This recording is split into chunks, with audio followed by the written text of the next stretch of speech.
taught by suckers. There was a lot of dudes that was older. They told us to do certain things, and it wasn't right. You know? So what I mean by being a sucker is you gotta be a man. You gotta be a woman first. Don't let nobody tell you that you gotta pick up a gun and blow somebody's brains out if you don't wanna do that. If you don't wanna sell drugs, don't sell drugs. Don't be no sucker.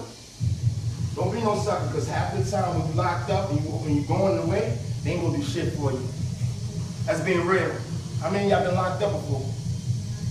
Nobody been locked up before. Oh man, we got freshmen. Not such a booking. So nobody been upstate or nothing like that. Got you. Listen, y'all already know. When y'all hustling, banging, doing what the hell some of us do, sometimes you're gonna get locked up. It's a big myth that gangs take care of each other all the time in prison. It's a big myth. You know, I know a lot of dudes that got locked up, they was banging, you come in there, you say what you are, who you with, they put you in certain sections, and the gang is supposed to take care of you while you're in there, but it don't usually happen that way. What happens is somebody who's a bigger fish tells you what to do, and you do all the crimes while you're in prison. While you're doing the crimes, you're the one that's getting the time tagged on to you. 3 more years, 4 more years, 5 more years. While you're doing that time, he's pretty much living his life, not putting in no work. That's what usually happens. I'm not sure if any of y'all have even heard this story before about this kind of stuff happening. You know? The funny thing about it is, when I was growing up like y'all, my household forced me to the gang life. You know, I didn't like what was going on in my house. You know, it wasn't like we was starving for food or anything like that. You know, we was poor, but you know, I didn't know we was poor until like the last minute, until I went to college. But for the most part, I didn't know that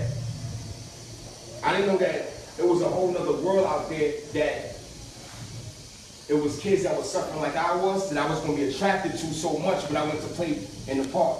I didn't know that I was going to be so attracted to violence.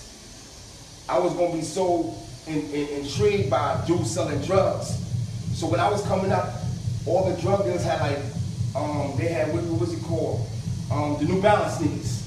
You know, y'all probably had Jordans nowadays, but it was New Balance. New Balance and the jumpsuits and stuff like that. We used to look at this and be like so amazed by it. So amazed by it. So the very moment that our parents wasn't looking, we was in the park by ourselves, these dudes would come up to us, ask us what we want, what we needed, buy us chips, buy us juice. Sometimes they brought you sneakers. And what happens is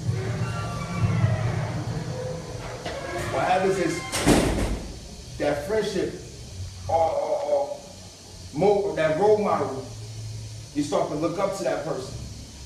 Are y'all familiar with what I'm talking about? You know, it's that dude. It's the dude that runs shit. It's the dude that's at the corner store, everyone giving him respect. Yeah. It's that dude, you know what I'm saying? Everyone look up to him. You don't got none, so you looking at it like, right. I can get it that way. You know, right. You can open that door. Indeed, go ahead, Seth. Okay, so I woke up and I work in a bar. I'm doing stuff now. Just recently, there was a woman standing at the bus stop who, as a result of whatever gang squabbles, I don't even say it's gangs because it's not even a sense of unity to where these people are even in gangs. Right. So a lot of the time they just be dudes they hang out with and still be off and stuff. But my point is, where do these gangs be able to separate that their community and the people outside of their gangs, like their loved ones, and the people that are being affected outside of just you hanging with your people? Do you discard them, like the people who are at home? You may not be your mother or your brother or who's not in a gang related sort of situation where you just become so detached from your real family, or if you have that kind of structure or whatever around you, that when you're doing these shootings or when you're doing this kind of stuff and you're not even killing the person who you're intending to kill, and it's someone who's an innocent bystander, like that's the 6, some lady standing at the bus stop ready to go home. These dudes across the street shooting, aiming at some other dude, and the other dude's been shot at quite a few times, has never been killed. Now I'm not advocating for the death of anyone, right? But wait, I guess to go back to my original question, where does it become so detached that you're out of the reality that there are other people around you? All right, so I could tell that, you know, you speaking from my personal experience, that, you know, that you're kind of like curious about some of the things that actually that gang members do. One, not all gang members take part in that. You gotta remember that one thing, right? So a lot of times you might see a dude get caught up with drugs. Not every gang member's doing that. Not every gang member's doing the shooting either.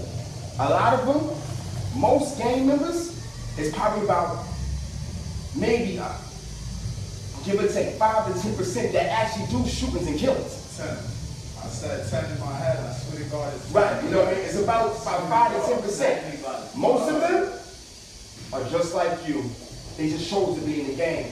My little brother, sister, cousins, whoever, because they somebody's brother, sister, cousin, need protection, so they went to the gang. They look past you, they look past the security guard, they look past the teacher, they past the principal, and they came to the gang for protection. Now, what does that mean? The obligations of that service of protection. What do you do? Now, you might be upset about it, but they might be upset at you for not protecting them in the first place. You understand what I mean? So, mine started early. In my household, when I was 6, 7, 8 years old, my father used to shoot up, use crack, beat up my mother, beat me up, take me out of school, have sex with multiple women.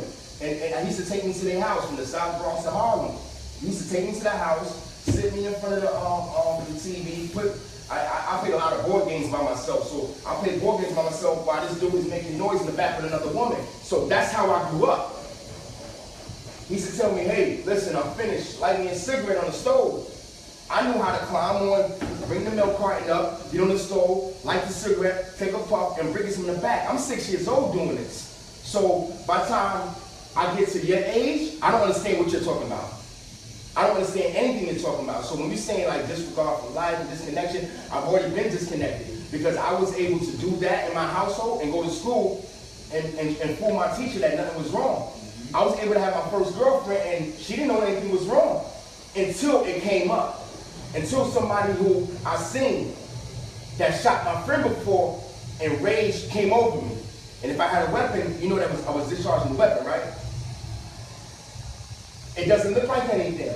That's the whole point I'm making. A lot of us are desensitized. Yeah. It's gone. We're trying to restore it and bring it back. And part of that is, that's why I say, some people in here right now might be in gangs. But the whole point that they even made the step forward to be in here, to sit amongst regular people, which we call civilians, is a step forward. And I feel like there just needs to be some, because I work in the school, and I work in the school for after school from K to 6th grade. Like I grew up, like I said, on the block, in the hood. So I'm not so far removed and detached to know the realities that are facing. But it needs to be some sort of common ground as to where these people are so far removed. You need to be somewhat sensitized because it's not just affecting you. I'm not just talking about the drug dealing, the building, whatever the case may be. If we're all systematically oppressed, right, and we're all under this system of oppression, like you don't have it, no, like your forefront of where you may be problem, may be a different forefront of where I'm getting the issue and the problem, because we are both oppressed. I don't know, and I guess it's getting on that same page. Right. So you out there chilling, whatever the case may be, it's not organized. It's not to where the media, like, not the media, but I guess the fantasy of gang life likes to put it. It ain't all like that. So the residual effect is now we have 10,000 more cops in our area harassing people who don't got nothing to do with gang life and all other stuff. So I'm not saying that, oh, it's impossible to ever done the same report, but you know how like the street veterans giving this, it's an open forum for us all to kind of discuss. This is what the other side is getting. So now our whole community gets labeled as this, excuse my language, piece of shit community. We in my block where they used to have benches where people, not drug dealers or whatever the case may be, were sitting outside, but people who had 9-to-5 jobs. People who got off of work and would want to converse outside. The only time I remember that's how I was outside on the weekdays when it was school. Your parents would be standing outside talking and you'd be able to have a chance to be able to play outside or whatever. They removed the benches because you got guys in front of buildings selling drugs. They removed all the stuff, so now our community is a fragment of what it once was because of all of this gang life that ain't even leading up to nothing. Y'all doing this gang selling this drugs and whatever, and y'all even put it back in the community. I think he had it. No, I got a quick question, and I'm gonna let you speak real quick. One, before you, you know, and not to say that you're wrong in any other way, just be mindful that when you start pointing the finger, know exactly why they removed some. No, real quick. Yeah. So when you say that they removed the benches because of gang activity, believe me, if it wasn't gang activity there, something else would have replaced it. You know what I'm saying? I grew up in the 80s. Shit was bad before gangs. Gangs have always been in the South Bronx and in Harlem forever. Yeah. They've been here forever. The thing about it is, when's the last time you spoke to a gang member? All the time. All the time. In what way? All the time. And not in a, cause that's the issue that I have. Cause I am, well, at my school I'm the president of the Black Student Union. And it is, that's the argument that I come up with all the time. Most of the time when you do speak to young people or you speak to black minds, you either come across as preachy or, either, you know, you are arguing people or you come across real preachy. And that's where the disconnect happens. But my whole thing is like getting the conversation on, you know what?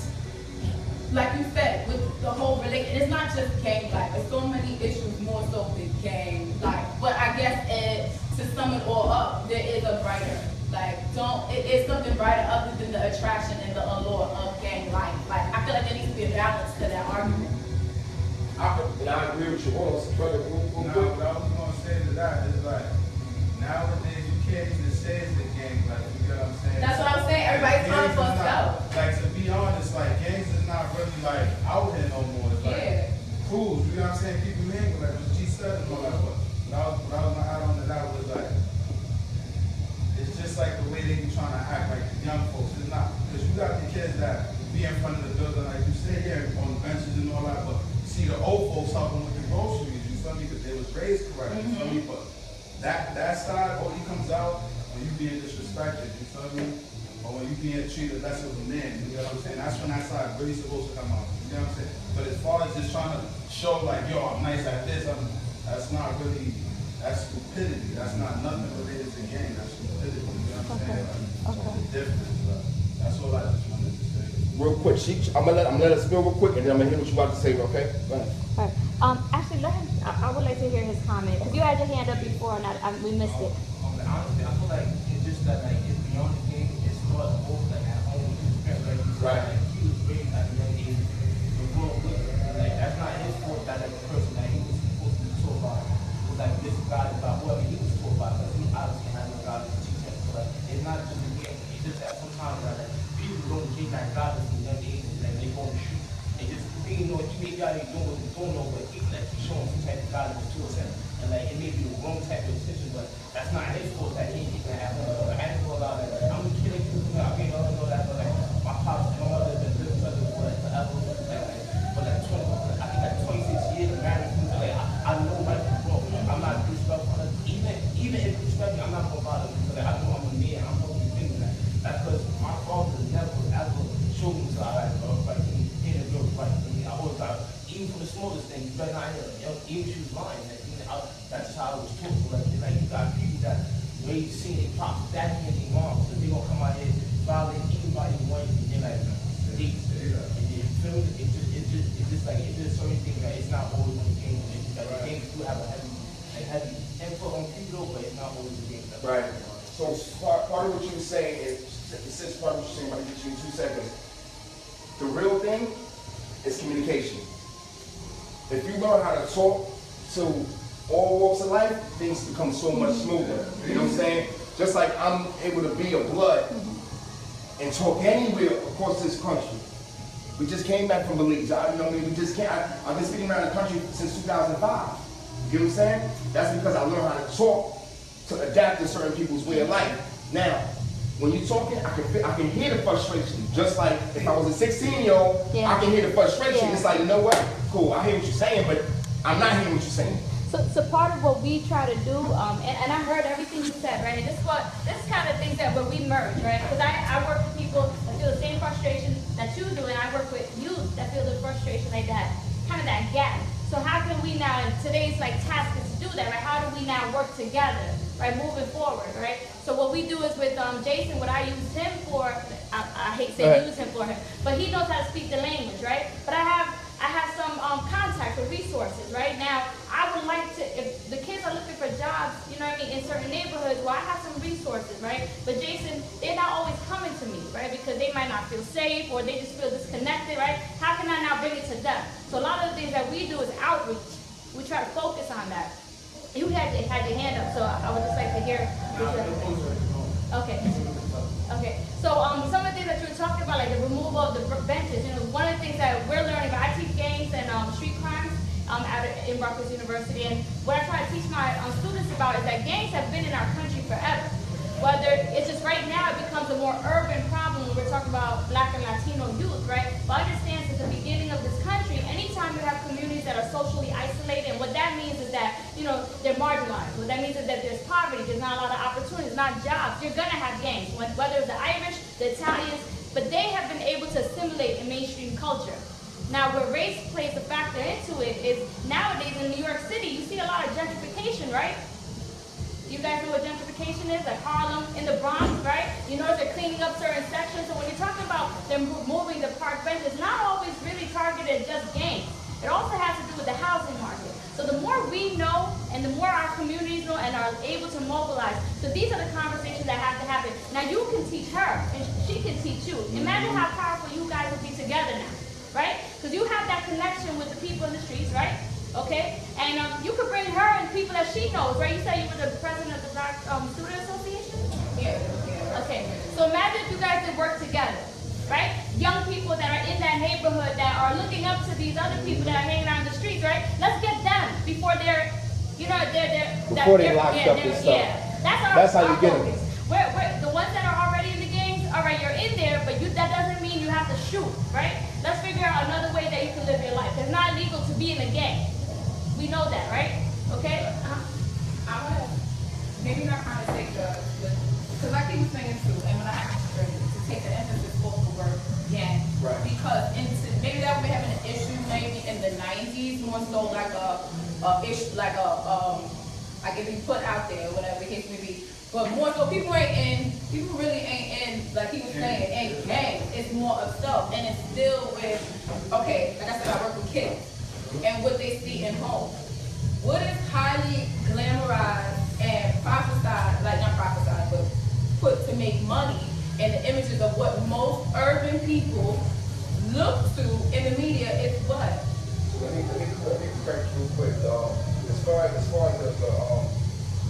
and you can't control what your children are, but the person who's shooting up drugs and stuff don't care. I was talking about the crew and gang theory that you got. Cruise gangs.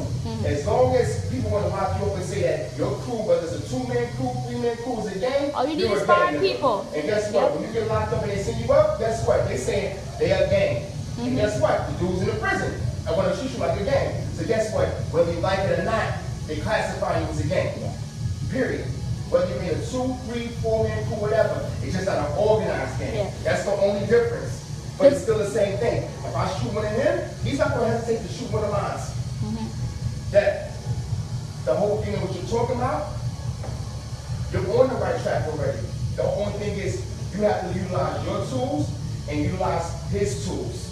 That same kid that's ignorant, can't, you know, that's acting a fool, you have to utilize him, meaning that he can probably get 10 to 15 dudes that you could never speak to.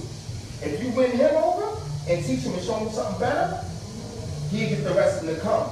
And you know the resources. So one of the simple things I used to do was, I can go to 5 kids right now in the middle of the South Bronx and say, listen, you got health insurance? You got dental plan? They go like, nah. I can go right to the, take right to the clinic real quick and they get it for free. But these are resources that we know because we actually live in regular life. They don't know. Teach them how to be regular human beings because for so long I've been detached from being a human being.